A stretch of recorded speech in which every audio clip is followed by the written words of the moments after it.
Dear students, आज के video lecture में देखिए आपका हेडिंग क्या लिखा हुआ है। Digestive gland and digestion of food part third. याद होगा digestive gland and digestion of food में हमने आपको इस हेडिंग के अंतर्गत दो वीडियो पहले भेज चुके हैं। सबसे पहले तो आपको भेजे थे डाइजेस्टिव ग्लैंड का, ये डाइजेस्टिव सिस्टम का इंट्रोडक्शन, ओके। फिर भेजे थे आपको हिस्टोलॉजी ऑफ एलिमेंट्री कैनाल। फिर आपको भेजे थे digestive gland part 1, digestive gland and digestion part 1, फिर digestive gland and digestion part 2, फिर digestive gland and digestion part 3 आज आपको देने जा रहे हैं। हो सकता है कि आपको उसके अलावा भी इस वीडियो में कुछ मिले। ट्रिक तो होगा ही, 4 से 5 ट्रिक होगा इसमें, और बेहतरीन ट्रिक होगा। आज के इस वीडियो को आप इसलिए भी याद रखेंगे कि जितने भी एंजाइम के नाम होते थे, ठीक है, वो सब आपको डंके की चोट पे याद हो जाएंगे। बिल्कुल सबके लिए ट्रिक्स है। तो हमने पिछले वीडियो लेक्चर में लास्ट में हम गैस्ट्रिक ग्लैंड के बारे में पढ़ चुके थे, ठीक है। तो गैस्ट्रिक ग्लैंड के अंदर गैस्ट्रिक ग्लैंड से जो गैस्ट्रिक जूस निकलते हैं उसमें जो भी कंपोनेंट होते हैं सबके वर्किंग मैकेनिज्म को हमने आपको बताया था, ओके। तो आपको पता है स्टोमक के अंदर, ठीक है, स्टोमक के अंदर, ठीक है, भोजन 5 to 6 आवर, इसको 4 से 6 भी ले सकते हैं, इतने आवर तक, ठीक है, भोजन वहां पे टिकता है 4 से 6 घंटे तक, ठीक है। 5 से 6 घंटे भी मान के चल सकते हैं, किसी बुक में वेरी करेगा, कोई दिक्कत। ये स्टोमक के अंदर जो आपका पीएच कंडीशन था वो कितना था, 1.8। रेंज लेके चलना हो 1.6 से 2, ओके। तो याद रखिएगा, यहां पे मैं आपको एक ट्रिक बता देता हूं। जो डाइजेशन का मेन जो साइट है वो आपका क्या क्या है, वो है आपका बक्कल कैविटी, वो है आपका स्टोमक, और वो है आपका डिओडिनम। क्या है, डिओडिनम। मैं आपको एक यहाँ पे एक वैल्यू बता देता हूँ पीएच का, यहीं पे आप काम खत्म कर लीजिएगा।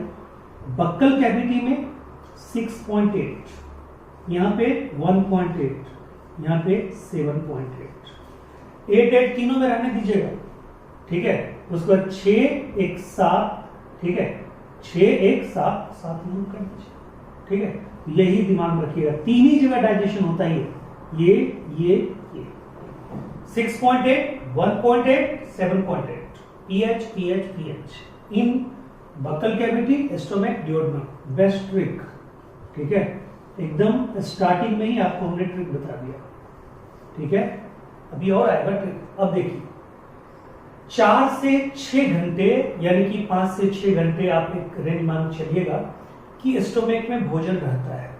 मैंने आपको बताया था कि स्टोमक में जब भोजन आता है तो स्टोमक में जो एसिडिक गैस्ट्रिक जूस होता है उसके साथ उस भोजन को मिक्स करवाता है एक मैकेनिज्म, उसको बोलते हैं चर्निंग ऑफ फूड। ये चर्निंग किसके द्वारा होता है, तो स्टोमक के अंदर जो मस्कुलरिस लेयर होता है उसके द्वारा चर्निंग ऑफ फूड होता है, और वो मिल करके वहां पे एक स्ट्रक्चर बनाता है, उसको बोलते हैं काइन। क्या बोलते हैं, काइन। तो स्टोमक में क्या बनता था, काइन, ठीक है। After churning of food by muscularis layer, ठीक है। क्लियर है पॉइंट। अब कहता है ये स्टोमक के अंदर, आपको मैंने उस दिन भी बताया था, बस थोड़ा सा लिंक कर रहा हूं जैसे कि आप एकदम रफ्तार पकड़ लीजिए। मैंने ये भी बताया था कि आपको यहां पे इस स्टोमक के अंदर जो गैस्ट्रिक जूस होता है उसमें मैं सबका फंक्शन बता देता हूं। गैस्ट्रिक जूस में क्या क्या चीज होता है, अगर कोई पूछेगा gastric juice is made up of, ठीक है, तो आप बोलेंगे, क्या बोलेंगे, पेप्सिनोजेन, ठीक है। आप बोलेंगे प्रोरेनिन, आप बोलेंगे HCl, आप बोलेंगे, ठीक है, कैस्टल्स इंट्रिंसिक फैक्टर, आप बोलेंगे म्यूकस, और आप बोलेंगे बाइकार्बोनेट आयन, बाइकार्बोनेट आयन, ये सब आप बोलेंगे, ठीक है, ये सब बोलेंगे, सब का फंक्शन बता चुके हैं। ये सिर्फ only in infant, only in infant. आप एडल्ट हैं, आपके अंदर ये अभी नहीं होगा, ठीक है। इसलिए एडल्ट को ज्यादा दूध नहीं पीना चाहिए, क्योंकि दूध के अंदर जो प्रोटीन होता है केसीन, उस पर स्पेशल वर्क करने वाला ये एंजाइम है। आपको मैंने बताया था केसीन को किस में बदलता है, पैराकेसीन में, और कैल्शियम पैराकेसिनेट कोगुलेट कर देता है, डाइजेस्ट कर देता है। बट अपना लोग को दूध से ज्यादा किस पे ध्यान देना चाहिए, दही, और वो भी मॉर्निंग में, रात में नहीं। तो दही में क्या होता है, दूध से ऐसे भी दही बदलेगा तो उसमें विटामिन B12 का फॉर्मेशन होता है। यानी विटामिन B12 का अगर मात्रा देखना है तो दही में बहुत ज्यादा, दूध में बहुत कम। और विटामिन B12 आपके बॉडी में आयरन को मेंटेन करता है, आरबीसी के शेप को मेंटेन करता है। आप जानते हैं विटामिन B12 कोबाल्ट लिंकेज वाला एक विटामिन है, जिसकी कमी से परनीसियस एनीमिया होती है। क्लियर है पॉइंट? अब आइए याद लीजिएगा, ठीक है। ये दोनों जो है, ठीक है, ये दोनों जिस सेल से निकलता है उसका हमने बोला था पेप्टिक सेल और चीफ सेल और जाइमोजन सेल, ठीक है। पेप्टिक सेल और चीफ सेल और जाइमोजन सेल, हमने ये ट्रिक बताया था, ठीक है, PCZ, ठीक है, फिजिक्स केमिस्ट्री जूलॉजी, यानी कि पेप्टिक सेल, चीफ सेल और जाइमोजन सेल, ये दोनों जिससे निकलते थे उनको हम लोग बोलते थे ऑक्जेंटिक सेल या पैराइटल सेल, ठीक है, ऑक्जेंटिक सेल या पैराइटल सेल। क्लियर है पॉइंट? ठीक है। और कहता है म्यूकस, ये जो निकलता था म्यूकस नेक सेल्स, म्यूकस नेक सेल्स, ठीक है। देखिए ये पेप्सिनोजेन को पेप्सिन में कौन बदलता था, HCl। पेप्सिन किस पे डाइजेशन करता था, जनरल प्रोटीन को, ठीक है, पेप्टोन्स और प्रोटीओजेंस में बदल देता था।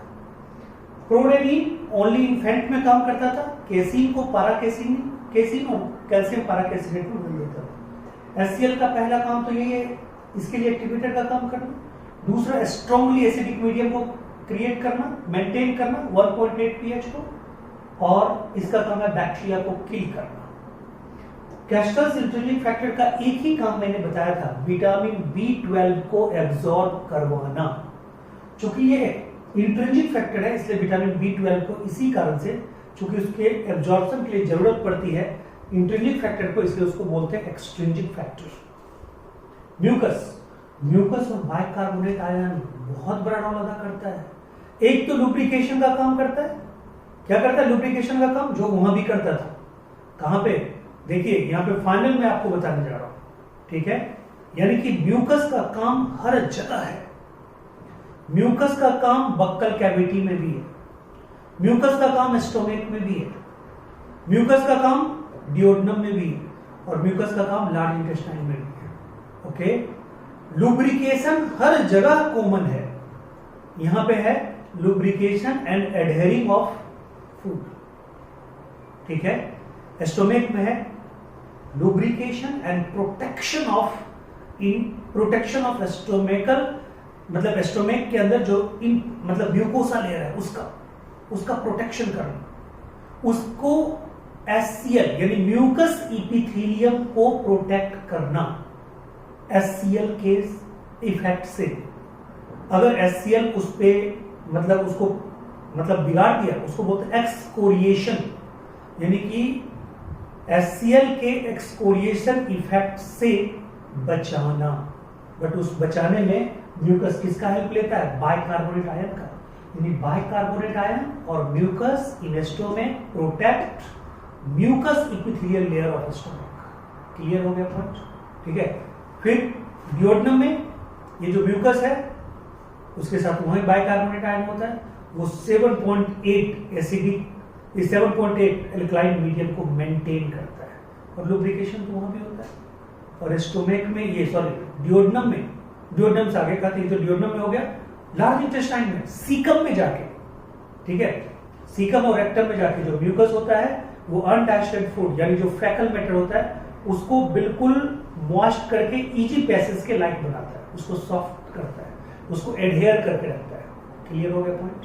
ठीक है, तो ये काम है, ये सब हमने बता दिया था। आइए, ठीक है, चलते हैं आगे। यानी कि जब ये पाइलोरिक स्फिंक्टर के द्वारा कहां पहुंचता है? डिओडेनम में। ये फूड आपका डिओडेनम में पहुंचने जा रहा है। ये काइम डिओडेनम में जब पहुंचता है तो क्या क्या होता है, तो ये जानिए। डिओडेनम में, ठीक है, दो चीजें एक साथ आती है और एक चीजें एक साथ अलग से आती है। डिओडेनम में सबसे पहले जो एक्शन होता है, ठीक है, वो बाइल जूस का होता है, बट वो पैंक्रियाटिक जूस के साथ साथ आता है या थोड़ा सा पहले आता है। यानी पैंक्रियाटिक जूस और बाइल जूस दोनों के सेक्रीट होने का रास्ता एक ही है। मैंने उस दिन आपको डक्ट सिस्टम में बताया था, that is called hepato pancreatic duct. That is called hepato pancreatic duct. वो एक स्फिंक्टर के द्वारा खुल रहा था, किसमें? डिओडेनम में। उसको हम लोग क्या बोलते थे? Sphincter of Audi. Sphincter of Audi. यहां भी एक ट्रिक है, ऑडी डिओडिनम, ठीक है, स्फिंक्टर ऑफ ऑडी डिओडिनम। यानी कि ये जो हम बताने जा रहे हैं, यानी कि क्या बताने जा रहे हैं, तो कहता है, ठीक है, यानी कि डिओडिनम में, ठीक है, डिओडिनम में जो हम बताने जा रहे हैं, ठीक है, डिओडिनम में जो हम बताने जा रहे हैं, ये डिओडिनम हम बताने जा रहे हैं किसका? तो कहता है, ठीक है, बाइल जूस का प्लस पैंक्रियाटिक जूस का। ये हम फंक्शन बताने जा रहे हैं, ठीक है, बाइल जूस और पैंक्रियाटिक जूस का। तो मैं आपको बता दूं, बाइल जूस में जितना एनसीईआरटी में दिया हो उससे ज्यादा फालतू आपको पढ़ना भी नहीं, लेकिन जो एनसीईआरटी में दिया उसको छोड़ना भी नहीं है। Bile juice is made up of, जैसे gastric juice is made up of इतने कंपोनेंट, तो bile juice is made up of bile pigment, bilirubin, biliverdin, bilirubin and biliverdin. यानी कि बाइल जूस में क्या क्या होगा? बाइल जूस में, ठीक है, बिलीरुबिन, ठीक है, बिलीवर्डिन, बिलीवर्डिन, उसके बाद, ठीक है, बाइल सॉल्ट, बाइल सॉल्ट, उसके बाद, ठीक है, कोलेस्ट्रॉल, कोलेस्ट्रॉल, और उसके बाद कहता है फॉस्फोलिपिड, फॉस्फोलिपिड। ये जरूर याद रखिएगा, ये लीजिए, ये जरूर याद रखिएगा, ठीक है, bilirubin, biliverdin, bile salt, cholesterol, phospholipid, ठीक है। ये 5 पॉइंट आप जरूर याद रखिएगा, बट स्पेशल नो एंजाइम, इसमें कोई भी एंजाइम नहीं होगा, इसमें कोई भी एंजाइम नहीं होगा। और ये सब कुछ बताया हुआ है। बाइल जूस को बनाता कौन है? Hepatic cell. हिपैटिक सेल किसके अंदर होता है? हिपैटिक लॉब्यूल्स के अंदर। हिपैटिक लॉब्यूल्स के अंदर हिपैटिक सेल किस फॉर्म में रहता है? हिपैटिक कॉर्ड के रूप में रहता है। लीवर लॉब्यूल या हिपैटिक लॉब्यूल किससे कवर्ड होता है? ग्लिजन्स कैप्सूल के द्वारा होता है। हिपैटिक लॉब्यूल क्या है? स्ट्रक्चर और फंक्शनल यूनिट ऑफ लीवर है। और लीवर के कितने लोब होते हैं? 2 लोब होते हैं, राइट लोब और लेफ्ट। सब कुछ बता चुके हैं पहले डाइजेस्टिव ग्लैंड वाले। तो ये बाइल जूस में कोई भी एंजाइम नहीं है, तो फिर ये करता क्या है? कहता है इसमें इसका काम मेन होता है, ये जो है आपका बाइल सॉल्ट। तो अगर आपकी इजाजत हो तो बाइल सॉल्ट 3 तरह के होते हैं, एनसीईआरटी से थोड़ा सा अलग मैं बता रहा हूं, ठीक है। 3 तरह के होते हैं। कहता है sodium taurocholate, sodium taurocholate, sodium ग्लाइकोकोलेट, ठीक है, और सोडियम बाइकार्बोनेट, कार्बोनेट, ठीक है। ये तीनों सॉल्ट, ठीक है, बाइल सॉल्ट में आते हैं। और ये तीनों सॉल्ट मिल करके क्या करते हैं? ये तीनों सॉल्ट मिल करके कहते हैं, ये तीनों सॉल्ट मिल करके, ठीक है,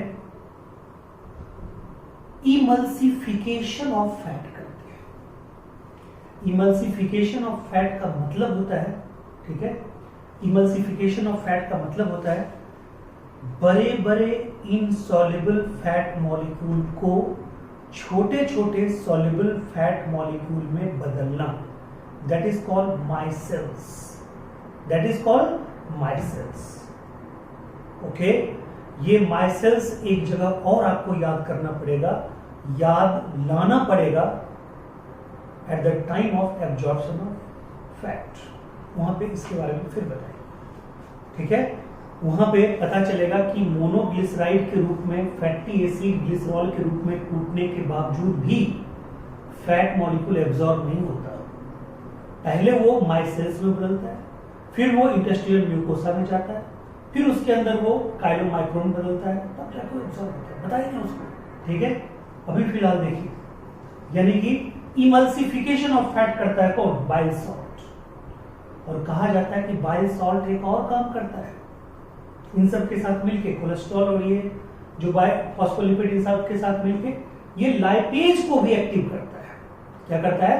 लाइपेज को भी एक्टिव करता है। और मैं आपको बता दूं, थोड़ा सा ऊपर ले चलूं आपको, थोड़ा सा यहाँ जो इतना चीज आपने पढ़ा ना गैस्ट्रिक जूस में, ये तो होता ही है, थोड़ा सा गैस्ट्रिक लाइपेज भी होता है जो उसके पाइलोरिक पार्ट के द्वारा सेक्रेट होता है, बट उसका कोई फंक्शन नहीं हो सकता है लाइपेज का। लाइपेज अगर वहां चाहे भी, अगर वहां फैट मिल भी जाए तब भी पाचन नहीं करेगा। क्यों? क्योंकि वहां कभी भी बाइल जूस पहुंच ही नहीं सकता, और लिपिड के पचने के लिए इमल्सिफिकेशन जरूरी है। तो इसलिए मैंने इस चीज को यहाँ पे रख रखा था। लेकिन पूछेगा नाम मात्र थोड़ा सा, क्या लाइपेज होता है? ठीक है, गैस्ट्रिक जूस में कहेगा यस, ठीक है। चलिए आगे बढ़ते हैं। तो बताइए, बाइल सॉल्ट का फंक्शन आपको बता दिए। ये बिलीरुबिन, बिलीरुबिन, ठीक है, बिलीरुबिन, ठीक है, किसका होता है? तो कहता है बिलीरुबिन होता है येलो कलर का और बिलीवर्डिन ग्रीन कलर का, ठीक है। बिलीरुबिन येलो कलर का और बिलीवर्डिन ग्रीन कलर का होता है। ये येलो ग्रीन, इसलिए ये जहां पे जाके जमा होता है extra bile, that is called gall bladder, which is sac like, membranous sac like structure, ठीक है, मस्कुलर सैक लाइक स्ट्रक्चर। तो कहता है ये इसके अंदर जमा होता है, इसलिए गॉल ब्लैडर का कलर भी ग्रीनिश येलो होता है। ओके, क्लियर है पॉइंट। और ये बिलीरुबिन, बिलीवर्डिन अपने मेटाबॉलिक प्रोडक्ट मतलब मेटाबॉलिज्म करने के बाद ये यूरोकोबिलिन बनाता है, स्टर्कोबिलिन बनाता है। यूरोकोबिलिन यूरिन का कलर देता है और स्टर्कोबिलिन, ठीक है, स्टूल का कलर देता है। यूरोकोबिलिन तो आपको पता ही है, यूरोको यूरिन, स्टर्को, ठीक है, स्टूल, ऐसे याद रखिएगा, ठीक है। क्लियर है सबके बारे में? यानी कि ये लाइपेज के एक्टिविटी को भी स्टिमुलेट करता है। यानी लाइपेज को स्टिमुलेट करता है कि लो भाई हमने पचा दिया, ये हमने मतलब उसको सॉल्युबल बना दिया, सॉरी हमने उसको इमल्सिफाई कर दिया, पचने के लायक बना दिया फैट को, तो अब तो आप आओ, अब तो उसको पचाओ। यानी कि ये लाइपेज को बोलता है, ललकारता है, देखो तुम्हारे लिए मैंने सुटेबल इन्वायरमेंट क्रिएट कर दिया, अब तुम आके इसको डाइजेस्ट करो, ठीक है। ये लिपिड को स्टिमुलेट भी करता है। बोलिए यहां तक आपको कोई दिक्कत है? नहीं। अब आप आइए, ठीक है, अब चलते हैं, ठीक है, अब चलते हैं किसके पास? तो कहता है कि पैंक्रियाटिक जूस के पास।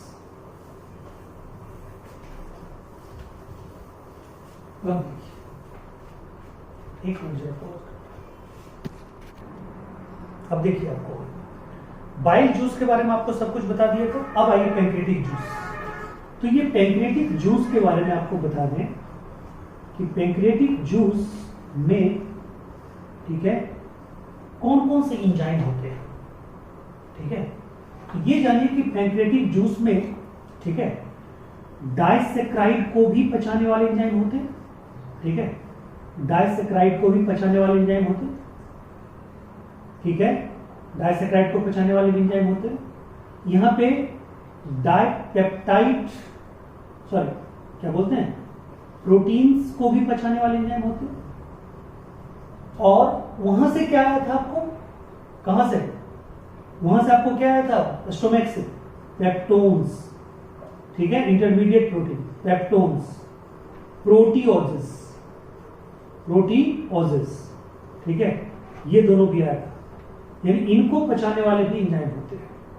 इनको पचाने वाले एक ही एंजाइम होते हैं, ठीक है, वन एंजाइम, ठीक है। लेकिन मैं इसके बारे में बता दूं आपको, अभी रुक जाइए।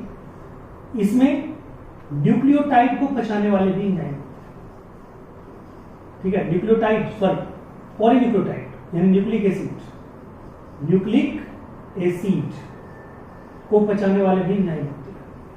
इसमें स्टार्च को पचाने वाले एंजाइम भी होते हैं और इसमें लिपिड को पचाने वाले भी एंजाइम होते हैं, ठीक है, क्लियर।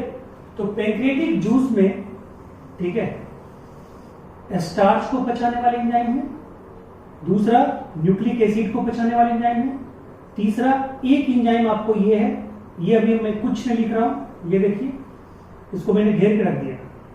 इसके पचाने के लिए यहां पे 3 एंजाइम है। कितने एंजाइम है, 3। और इसको पचाने के लिए यहां पे, ठीक है, एक एंजाइम है, ठीक है। तो देखिए 3, एक 4, एक 5, एक 6, ये 6 एंजाइम का चर्चा एनसीईआरटी करता है। इस एंजाइम का चर्चा एनसीईआरटी नहीं करता क्योंकि यहां पे थोड़ा सा होता है, और वो भी सिर्फ डाइसैकराइड में किसको पचाने वाला, माल्टोज को पचाने वाला थोड़ा सा एंजाइम होता है, माल्टेज। वो भी माल्टेज पूरा मात्रा में यहां पे नहीं होता। पूरा मात्रा में किसके द्वारा निकलेगा, इंटेस्टिनल जूस के द्वारा। क्लियर, आपको मैंने बताया था अभी जस्ट, हिपेटो पैंक्रियाटिक जूस के द्वारा। बाइल जूस तो आ चुका, बाइल जूस का आपने एक्शन समझ लिया, वो फैट को पचने के लायक बनाया, बाकी उसको कार्बोहाइड्रेट प्रोटीन से कोई मतलब नहीं है। बट पैंक्रियाटिक जूस में टोटल 7 एंजाइम पाए जाते हैं। देखिए मैं एंजाइम का नाम बोलता हूं, ठीक है, ट्रिप्सिनोजेन, ट्रिप्सिनोजेन, ठीक है, काइमोट्रिप्सिनोजेन, ट्रिप्सिनोजेन, ठीक है, maltase, very less, not according to NCERT, not according to NCERT, ठीक है, समझ गए। उसके बाद, ठीक है, न्यूक्लियस, ठीक है, उसके बाद कार्बोक्सीपेप्टिडेज, कार्बोक्सीपेप्टिडेज, ठीक है, उसके बाद लाइपेज, उसके बाद एमाइलेज, ठीक है। इसमें बस ये लगाना है, ये पैंक्रियाटिक लाइपेज और ये पैंक्रियाटिक एमाइलेज, क्योंकि ये दोनों आपको वहां भी मिलेगा इंटेस्टिनल जूस में। वहां पे लगाइएगा इंटेस्टिनल लाइपेज, इंटेस्टिनल एमाइलेज। इसमें आप पहले लगा चुके हैं सेलेब्री एमाइलेज, जो सलाइवा से निकलता था, ठीक है। तो ये आप लीजिएगा। अब चलिए, ये इतने जो एंजाइम है, ट्रिप्सिनोजेन, काइमोट्रिप्सिनोजेन, माल्टेज, न्यूक्लियस, ठीक है, कार्बोक्सीपेप्टिडेज, लाइपेज, एमाइलेज। ये मैं बता दूं, कार्बोक्सीपेप्टिडेज का एक भाई आपको इंटेस्टिनल जूस में भी मिलेगा, तो भाई का नाम भी सेम है, उसका नाम है एमिनोपेप्टिडेज। तो आप जानते हैं पेप्टाइड बॉन्ड किसके किसके बीच होता है, ठीक है, COH और NH2 के बीच होता है। एक एमिनो एसिड का COH, एक एमिनो एसिड का NH2। तो कहता है एमिनो एसिड टर्मिनल से अगर पेप्टाइड बॉन्ड को कोई तोड़े तो उसको बोलते हैं एमिनोपेप्टिडेज, और कार्बोक्सिलिक एसिड ग्रुप टर्मिनल से अगर कोई काटे, डाइजेस्ट करे, तोड़े, उसको बोलते हैं कार्बोक्सीपेप्टिडेज।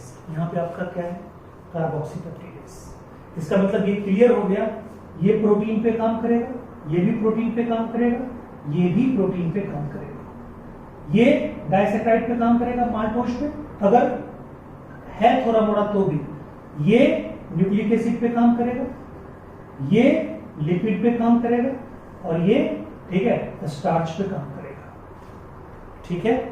बट मैं आपको परेशानी में नहीं डालूंगा, मैं यहाँ पे एक बेहतरीन ट्रिक आपको बताने जा रहा हूँ, ठीक है। आपको पता है कि हर फ्राइडे, लॉकडाउन से पहले हर फ्राइडे मैं जलंधर जाता हूँ, जलंधर से पढ़ा के सैटरडे संडे फिर आता हूँ। फिर यहाँ पे 2 इंस्टीट्यूट में पढ़ाना होता है, आपको पता है। तो सैटरडे संडे हम लोग वहाँ पे पढ़ाते हैं, आते जाते हमारे बहुत सारे, ठीक है, मित्र बन गए ट्रेन में आते जाते। तो उसमें से हमारे एक दोस्त हैं, ठीक है, मानविंदर सिंह, वो मतलब उनका एकेडमी भी चलता है, उनका हॉकी एकेडमी भी चलता है, ठीक है। वो स्पोर्ट्स में भी काफी एक्टिव है, जलंधर के रहने वाले हैं, बातचीत होते रही। एक और मेरे दोस्त बन गए जो जलंधर जंक्शन पे टीसी का काम करते हैं, उनका नाम है मनु कालिया, टीसी मनु कालिया। तो टीसी का मतलब होता है टिकट कलेक्टर, जो जंक्शन पे होते हैं। आप जब बाहर निकलेंगे स्टेशन से बाहर, प्लेटफॉर्म से बाहर, तो आपको टिकट आपका लेके रख सकता है, मांगने का अधिकार है। और जो चलती हुई ट्रेन में होते हैं उसको टीटी बोलते हैं, ट्रेन टिकट एग्जामिनर। मुझे ज्यादा नॉलेज तो नहीं है, अगर कोई कुछ और भी होता होगा तो आप मान लीजिएगा, लेकिन टीसी मनु कालिया मेरा ट्रिक है।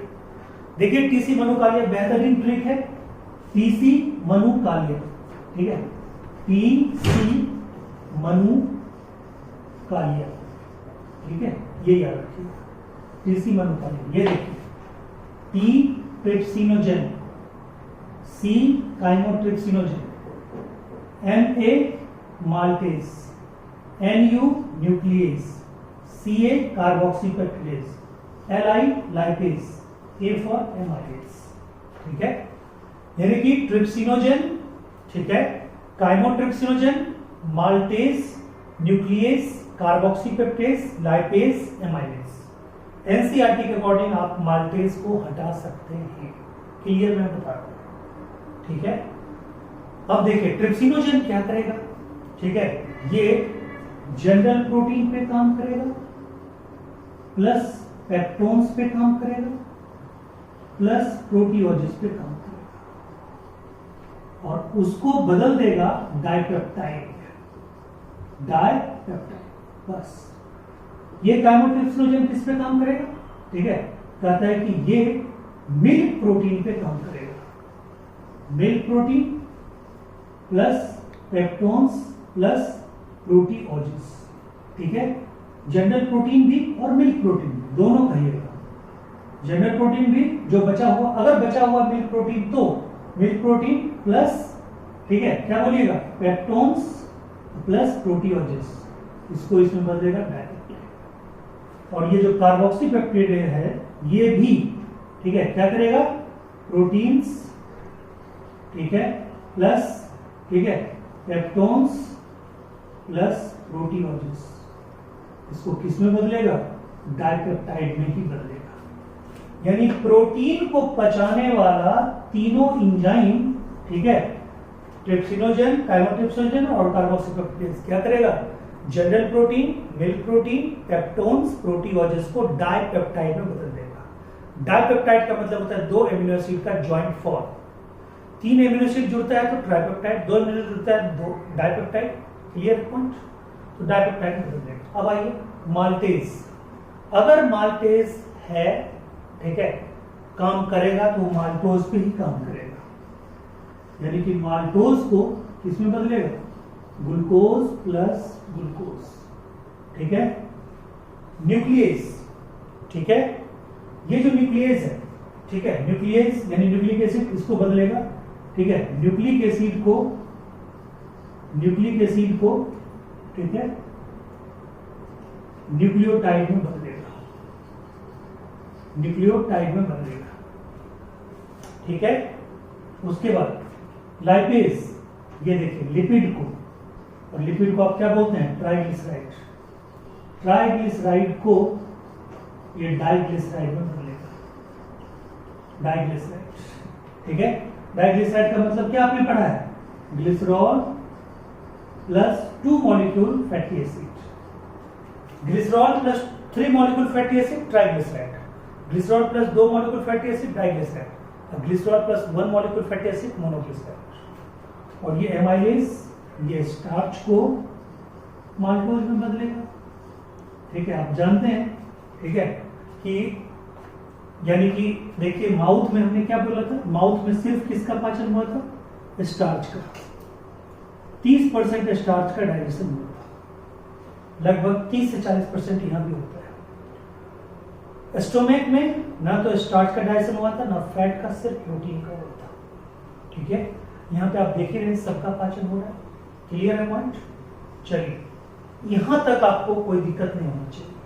ये आपका क्या है, ये आपका है ये क्या उसको बोलते हैं, पैंक्रियाटिक जूस का ये आप देख रहे हैं सारा कुछ। यानी कि पैंक्रियाटिक जूस में 7 एंजाइम्स होते हैं। इसके अलावा हमने आपको बताया था यहां भी म्यूकस का सेक्रेशन होता है, यहां भी म्यूकस का सेक्रेशन होता है। ठीक है, और यहां भी बाइकार्बोनेट आयन होता है। ठीक है, ये यहां पे क्या करेगा, स्ट्रांगली एसिडिक ये एल्कलाइन मीडियम को, स्ट्रांगली एल्कलाइन ने एल्कलाइन मीडियम को क्रिएट करेगा। 7.8 ये तो मैं पहले बता चुका हूं। ठीक है, याद रखिएगा। 1.8 buccal cavity, sorry 6.8 buccal cavity, 1.8 stomach, 7.8 intestine duodenum. Duodenum में पैंक्रियाटिक जूस के द्वारा डाइजेशन का यही है। बोलिए, यहां तक आपको कोई दिक्कत नहीं है? ठीक है, अब चलते हैं लास्ट, डियोडनम का अपना जो पार्ट है उसके बारे में चलते हैं। मिटा दूं? चलिए, अब देखिए,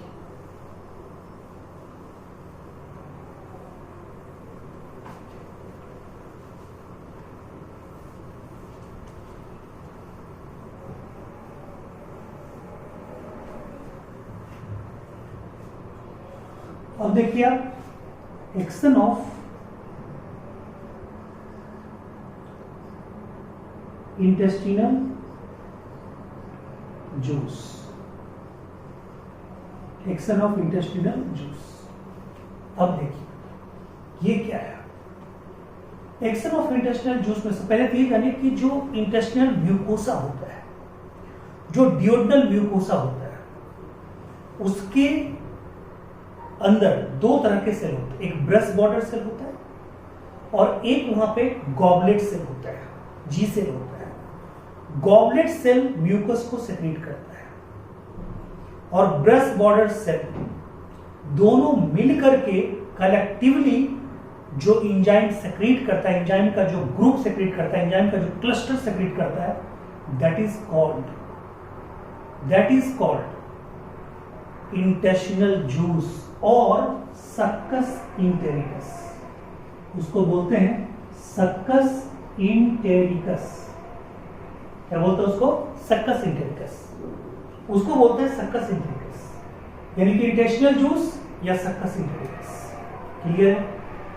यहां भी हमने आपको पहले ही बताया म्यूकस का काम होगा, यहां भी लुब्रिकेशन और यहां भी होगा प्रोटेक्शन, इंटेस्टिनल म्यूकोसा का प्रोटेक्शन। ठीक है, और यहाँ पे एल्कलाइन मीडियम को क्रिएट करने का एक अलग से फंक्शन होगा। ठीक है, बट यहाँ पे एंजाइम कौन कौन होगा देखिए। हाँ, अच्छा, वहां पे देखिए, यहाँ पे जो एक एंजाइम है, इसलिए मैंने बिछा के रखा, वहां पे आपने पढ़ा होगा ट्रिप्सिनोजेन। कहां पे? पैंक्रियाटिक जूस में। तो पैंक्रियाटिक जूस में आपने पढ़ा होगा, ठीक है, ट्रिप्सिनोजेन, ठीक है, काइमोट्रिप्सिनोजेन। कभी दिमाग में आपको आया कि ये भी तो इनएक्टिव फॉर्म में? ठीक है, यानी कि पैंक्रियाटिक जूस से जो ट्रिप्सिनोजेन निकलता था वो किस फॉर्म में था? वो इनएक्टिव फॉर्म में था। उसको एक्टिव कौन करता है? यानी कि पैंक्रियाटिक जूस से जो पहला एंजाइम निकल रहा है ट्रिप्सिनोजेन, उसको एक्टिव कौन करेगा? जो स्टोमक के गैस्ट्रिक जूस में निकलता था पेप्सिनोजेन, उसको एक्टिव करता था पेप्सिन में HCl। बट पैंक्रियाटिक जूस के ट्रिप्सिनोजेन को ट्रिप्सिन में एक्टिव कौन करेगा? तथा उसके लिए इसी का पहला एंजाइम होता है। यानी कि इंटेस्टिनल जूस का पहला एंजाइम का काम डाइजेशन में है ही नहीं, और उसका नाम है इंटेरोकाइनेज। क्या नाम है? इंटेरोकाइनेज। यानी enterokinase only act as activator, only act as activator for what, किसके लिए, कहता है किसके लिए एक्टिवेटर का काम कर रहा है, ठीक है। तो कहता है ये एक्टिवेटर का काम कर रहा है किसके लिए, trypsinogen, only act as activator for trypsinogen into trypsin. Clear है, पहला एंजाइम का तो यही काम। दूसरा एंजाइम हमने बोला था, ठीक है, दूसरा हमने बोला था कि वहां पे था कार्बोक्सीपेप्टेज, उसका एक भाई है यहाँ पे एमिनोपेप्टिडेज, लीजिए एमिनोपेप्टिडेज, एमिनोपेप्टिडेज, ठीक है। ये बचे खुचे जो भी प्रोटीन है, अगर बचा खुचा थोड़ा भी प्रोटीन अभी भी है तो प्रोटीन को, रेस्ट अमाउंट ऑफ प्रोटीन, इसको ये बदल देता है डाइपेप्टाइड, डाइपेप्टाइड, ठीक है। फिर तीसरा डाइपेप्टिडेज, डाइपेप्टिडेज, ठीक है, डाइपेप्टिडेज। ये जो डाइपेप्टिडेज है वो किस पे काम करता है, डाइपेप्टाइड पे, डाइपेप्टाइड पे, और कहता है वो डाइपेप्टाइड, ठीक है, डाइपेप्टिडेज डाइपेप्टाइड पे काम कर किस में बदल देगा, एमिनो एसिड में। लीजिए पहला एब्जॉर्बेबल फॉर्म आ गया प्रोटीन का, final stage of protein digestion, amino acid आ चुका। अब यहां पे हमने क्या बोला था, एमाइलेज, इंटेस्टिनल एमाइलेज। अगर थोड़ा इस सब में अगर लगा हुआ है, इसमें अगर लगा हुआ है, इफ लगा हुआ है, इसमें भी इफ लगा हुआ, अगर प्रोटीन थोड़ा बचा हुआ है तब ये काम करेगा, अगर थोड़ा स्टार्च बचा हुआ है तब ये काम करेगा। तो ये देखिए एमाइलेज, इसको क्या एमाइलेज कहिएगा, इंटेस्टिनल एमाइलेज। ये क्या करेगा, बचे खुचे स्टार्च पे, ठीक है, काम करके उसको किसमें बदल देगा, माल्टोज। अब 3 एंजाइम लगातार काम करेगा, ये माल्टेज, सुक्रेज, लैक्टेज। माल्टेज किस पे, माल्टोज पे, सुक्रेज किस पे, सुक्रोज पे, लैक्टेज किस पे, लैक्टोज पे। और माल्टोज, सुक्रोज, लैक्टोज क्या है, डाइसैकेराइड, इसलिए इस तीनों एंजाइम को मिला के बोलते हैं डाइसैकेरिडेज। ओके, लीजिए पांचवा, ठीक है, पांचवा माल्टेज, ठीक है। उसके बाद छठा सुक्रेज, सातवां लैक्टेज, ठीक है। माल्टेज किस पे, माल्टोज पे, किसमें बदलेगा, ग्लूकोज प्लस ग्लूकोज। सुक्रेज किस पे, सुक्रोज पे, ठीक है, क्या, ग्लूकोज प्लस फ्रुक्टोज, ठीक है। लैक्टेज किस पे, लैक्टोज पे, क्या, बोलिए, ग्लूकोज प्लस गैलेक्टोज, गैलेक्टोज, ठीक है। ये है ऊपर ग्लूकोज प्लस ग्लूकोज, उसके बाद सुक्रोज पे काम करेगा, सुक्रोज को डाइजेस्ट करेगा ग्लूकोज प्लस फ्रुक्टोज, उसका ग्लूकोज प्लस गैलेक्टोज, सब आपको बायोमोलिक्यूल्स में बताया गया। ये तीनों डाइसैकेराइड पे काम करता है, इसलिए इसको क्या बोलेंगे, डाइसैकेरिडेज, डाइसैकेरिडेज, इस तीनों को बोलेंगे डाइसैकेरिडेज। बोलिए यहां तक आपको कोई दिक्कत है। अब आइए आठवां, ठीक है, आठवां कहता है इंटेस्टिनल लाइपेज। ये किस पे काम करेगा, कहता है ये डाइग्लिसराइड पे, वहां डाइग्लिसराइड बदल चुका था, डाइग्लिसराइड में, डाइग्लिसराइड को किस में बदलेगा, मोनोग्लिसराइड और प्लस, ठीक है, फैटी एसिड प्लस ग्लिसरॉल, ठीक है।